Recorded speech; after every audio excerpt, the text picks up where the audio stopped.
Miles Morales versus Izuku Midoriya. Spider-Man versus Deku. He's Wiz and I'm Boomstick. And it's our job to analyze their weapons, armor, and skills to find out who would win a death battle. Hello everybody, Beast of James here to see who I think would win this. To see my reaction to death battle. Now, knowing none of their research, or I think on my own, well, I've seen the Spider-Man feats from past death battles, and I don't think we're busting a cloud-splitting one. Like one from Deku's. Yeah, so, sorry Miles, but you're going down. But let's see what they think. Alright, let's take this from the top again. This is Peter Parker. He was bitten by a radioactive spider, and for who knows how long, he's been the one and only Spider-Man. A friendly neighbor to all of New York City. In a universe filled with super soldiers, hulking green Goliaths, and world-shattering gods, Spider-Man is there to look out for the little guy. But in a multiverse of infinite possibilities, that doesn't always last forever. Like in Universe 1610, when NYC's Webhead got iced on the job. The city was left without its protector. But fortunately, Peter wasn't the only one. Daredevil. Enter Miles Morales, a young Iron Man, Brooklyn Cap, just trying to figure out his place in the world, and now he had it thrust upon him. The canon event to start all canon events. Now it was Miles' turn to be the hero the Big Apple needed, and he had all the usual spider kit to help him out. This spider carried the Oz formula, Game a spots genetics-enhancing serum that granted Miles superhuman strength, speed, and the ability to alter his body's electron attraction to crawl along any surface. And you can't forget that classic spider sense, an internal warning system that lets Miles know about incoming threats so he can react ahead of time. He even got an upgrade that acts like a radar, letting him see through stuff. But no spider person is complete without their web shooters. Doesn't the normal person do that already? These webs have all sorts of applications between swinging, grabbing, restraining, projectiling, and being made into constructs. Not having Peter around to show him the ropes made things a lot tougher though. And between mishaps with wall crawling and web slinging, Miles got off to a rocky start. Like any typical teenager, he had a lot of self-doubt. Could he keep up in school? What was the right way to talk to girls? And how could he live up to being Spider-Man when one of the villains he had to face turned out to be his very own uncle? Makes family dinner so awkward. All that, trying to kill you stuff. Fortunately, Miles had a leg up on every other superhero known to man. Loving parents! Better yet, loving parents. They supported him when things got tough, even if they didn't always see eye to eye. And thanks to them, he learned that the best way to be Spider-Man wasn't to do it like Peter, but to do it his own way. And it helped that this particular spider had a bit more to its bite than Peter's. Miles has a variety of unique powers, like invisibility and venom. Not like Tom Hardy, though it is weird to give your main power the same name as one of your bad guys. Come on, Spidey, branding is important. Miles can harness his own bioelectric energy and weaponize it, which is especially effective against individuals with genetic mutations. Weird title thing here. Blasting, that's new. Blasting. Hell, he can even make electric constructs out of this stuff, like biowebbing and a damn sword. Jeez, what kind of spider was this? It's not entirely science fiction. Studies have shown that certain species of spiders, such as the Linophiidae, have a process known as ballooning. By spinning a thread of their silk, they can use the Earth's natural electric fields to fly, traveling up to hundreds of miles. No pun intended. That still doesn't explain the sword, but whatever. It gave Miles the edge he needed to find his worth as Spider-Man. Miles can dodge gunshots, missiles, and lightning bolts. He survived all sorts of beatings, including a building exploding on top of him. Oh geez, Spidey buildings and dodge light speed attacks, and Miles is more than a match for him. Like the time he absorbed the energy of a bomb that was going to vaporize Harlem. A blast that would have equaled 15 million tons of TNT. He's gotten kudos from a ton of older heroes too, becoming a member of the New Ultimates and the Avengers.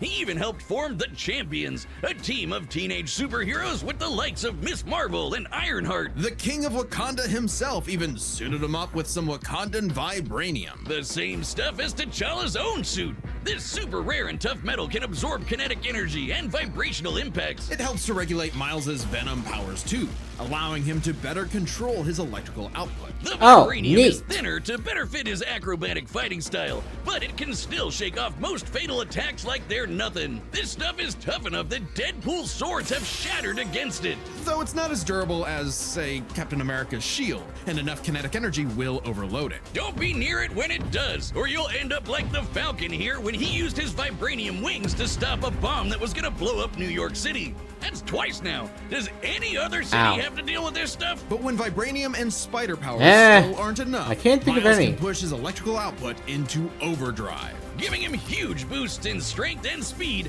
and making him a whole lot zappier.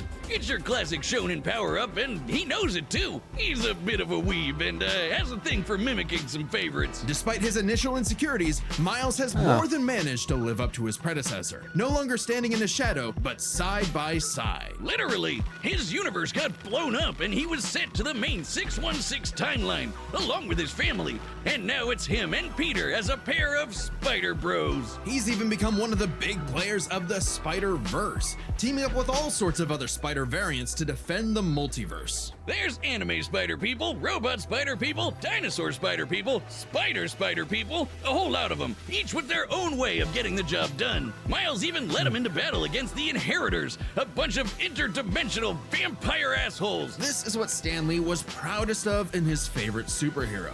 Regardless of who they were, any sort of person could wear the mask and do the right thing. For so long as we stay true to ourselves and help others in our own unique ways, then anyone can be a hero. Nice. But what is a hero? To the citizens of Japan, there was no one more synonymous with the word than their symbol of peace, All Might. The big numero uno. With a smile on his face, he could save anyone and win anyone. I am no here. matter what. Or so it seemed. After a battle with his arch nemesis All for One, All Might was grievously injured. His time as a beacon of hope was coming to an end, and he would need to find someone to pass on the torch. In this world, most human beings evolved to have their own individual superpowers, or quirks, but not everyone is lucky enough to get one. Like this kid named Izuku Midoriya, or as local bully Bakugo like to call him, the good-for-nothing Deku. Izuku wanted to save people just like All Might, but even his idol told him that he would have to give up on his dreams. Forever the beta male in the shadow of Bakugo and his Sigma quirk, until he got the chance to alpha up and lend his rival a helping hand. To be fair, was he proving really even himself doing worthy of anything? All Might's torch. Thing And so for after physical months training? of training, Izuku was granted All Might's quirk, One for All. This power allows him to boost his strength to incredible heights, using it for smashing attacks named after specific US locales. And You know, I the never soccer understood club. why Or that name football, specifically. as they call it. Straight Oh, wait. punches, spikes, even finger flicks. One for All is the ultimate in strength-enhancing The book quirks. thing. The first time he used it, Izuku destroyed this giant robot in a single blow on accident. Too bad it wasn't the only thing he destroyed, though. Damn, that looks like it hurts. One for All's power was so great that the recoil would shatter Izuku's limbs when he used it. In the hands of an improper vessel, One for All could cause their body to explode, so Izuku would need to continuously train to master it at his Hero Academia.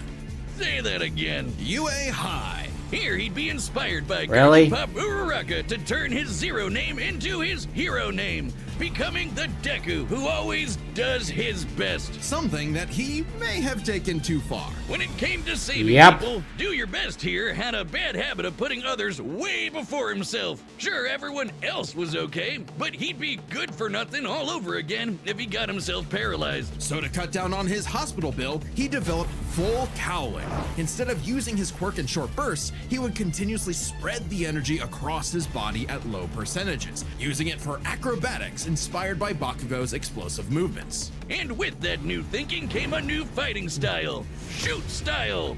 To No, give that a was later. stronger limb that'd be less likely to break, Deku took a page from Nerd Emoji Ida's book and switched to focusing on kicks to pack in more of a punch. Yeah. And that power would be needed. After a climactic battle with All for One, All Might would be forced into retirement. just a few months into Deku's training.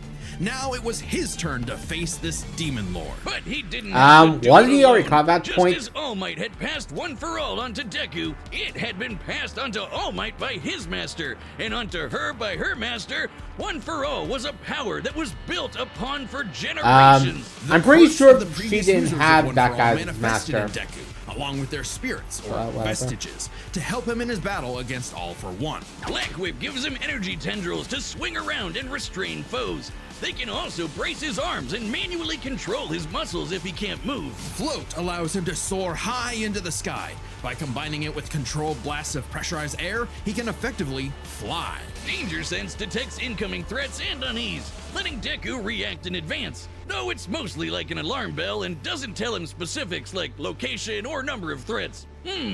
Familiar? Smokescreen lets him create Yeah. a smokescreen, but he can use it at full blast to create a bigger smokescreen. That's swell and all, but the real meat is in Fudge. Arguably the After worst building power up of kinetic his. energy within his body, Deku can unleash it for bursts of strength and speed. He's combined it with Black Whip to create the powerful Black Chain binding attack, and can use it in conjunction with Full Cowling to achieve foe 100%, equaling All Might's full level of power without any recoil. He once used it to outspeed a bullet shot by Lady Nagant, a former hero turned villain who has a sniper rifle for an arm. I think I'm in love. Nagant's bullet once crossed a distance Good of for around you. 215 kilometers within a fraction of a second. That's 6,700 times faster than sound. And Deku was moving so fast, the bullet seemed like it was standing still. And he can go even faster than that with his final quirk, Gear Shift. By touching a target, he can control its speed without abiding by the laws of inertia. He can slow down foes to leave them frozen in the air, or move so fast he can punch multiple times in an instant. Even All for One's own protege Shigaraki couldn't track him, and this is a dude who can catch light speed laser beams. It does have a time limit though. After 5 minutes of continuous use, Deku's body will catch up to his speed, suffocating him as his cells become unable to take in oxygen. Not nearly as bad as One for All was suffocating him though. He's been doing all of this shit in just the 10th grade. I hadn't even figured out you can breathe through your nose at that point. The pressure of having So to save his basically friends, a the country, 5-minute the entire time world, limit? weighed on Deku. So he left UA to fight this war alone. But alone was never where Deku fought best. Having come from nothing, his admiration for his peers gave him strength, just as they admired his strength and desire to help others. Even Bakugo came around to him. So when it came time to finally put that demon lord back in hell, his classmates, teachers, mom, friends, enemy, and everyone else supported and cheered him on. Because that was the greatest threat to All for One's reign all along. Not All Might, not Deku, not even One for All itself. Just people helping each other out. And with their help, Deku defeated All for One once and for all, blowing a hole in this huge storm and parting the skies for a brighter future. Though he did lose his quirk and have to retire from hero work, getting a regular 9 to 5 as a teacher, passing on his knowledge to the next generation, just like Even every though user he had a One for year of All before. experience. Some might say he peaked in high school. If not for the sick new armor he eventually got to go back to kicking butt, he even made it all the way back near the top of the rankings. All with the help of his friends. For so long as we keep reaching out our hands to help those in need, everyone can be a hero. Freaking ads. Anyway, again, cloud spilling fate. That's now canon. Sorry, Miles, but you're going down. All right, the combatants are set, and we've run the data through all possibilities. It's time for a death battle!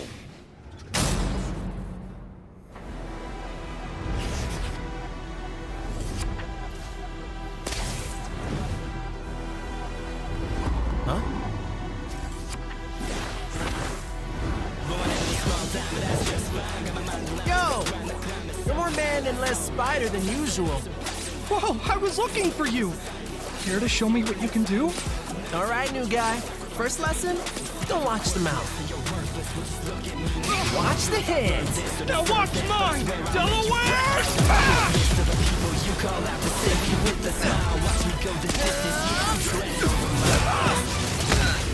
Let's try that one more time.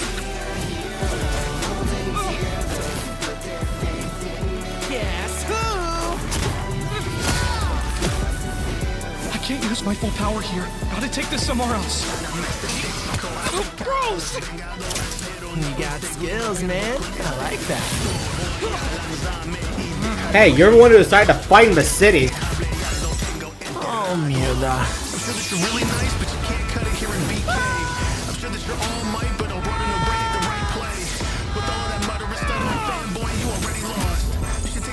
I moved us to an abandoned part of the city so we can go all out! Because I always do my best!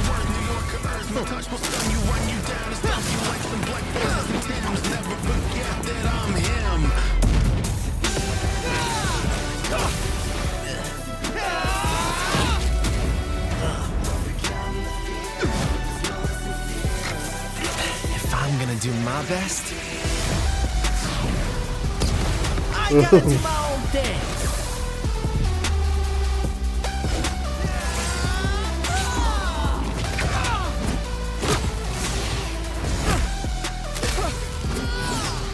Wait, he can use that electric stuff for his own wing? Your quirk is amazing! Amazing is my buddy. They call me the ultimate Spider-Man. His suit has shock absorption, not nullification. So, it's got a limit. Wait, does he actually have a way to burst?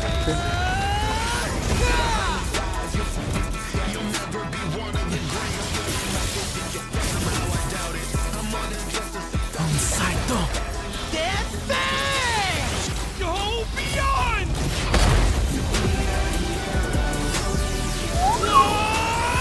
Ultra!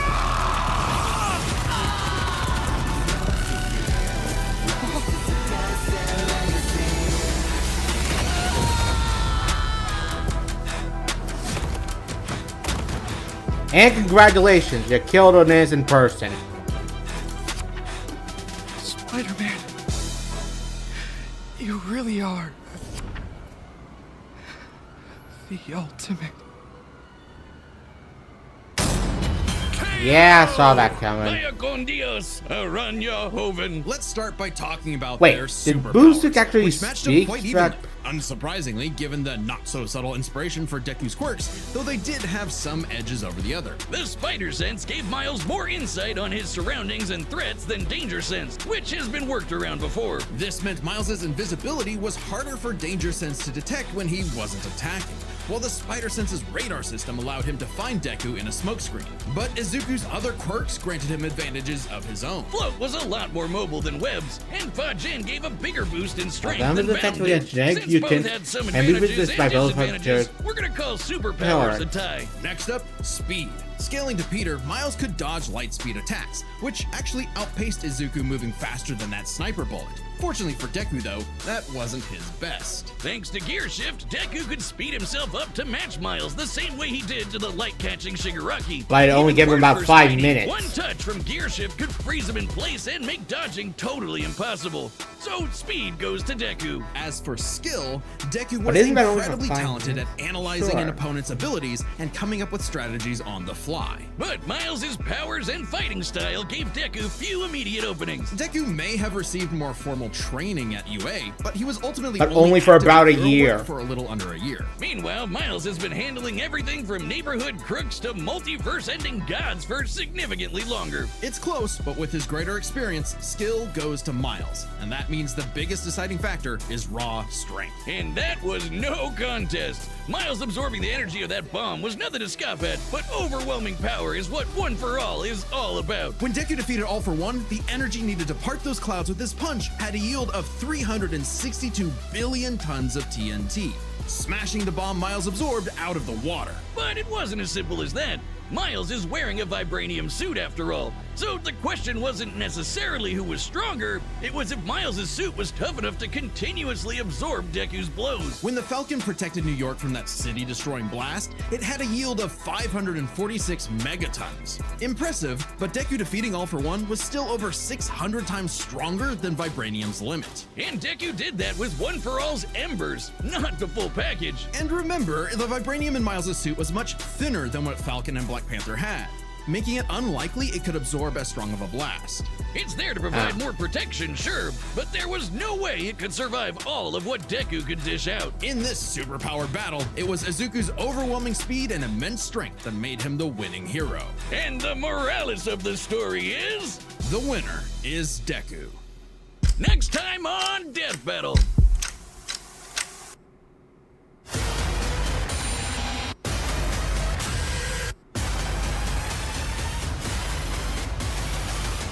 Subscribe and join as a member to see more Death Battle. Thanks for watching. I only have one thing to say about next time. Gamma, you are now unchained.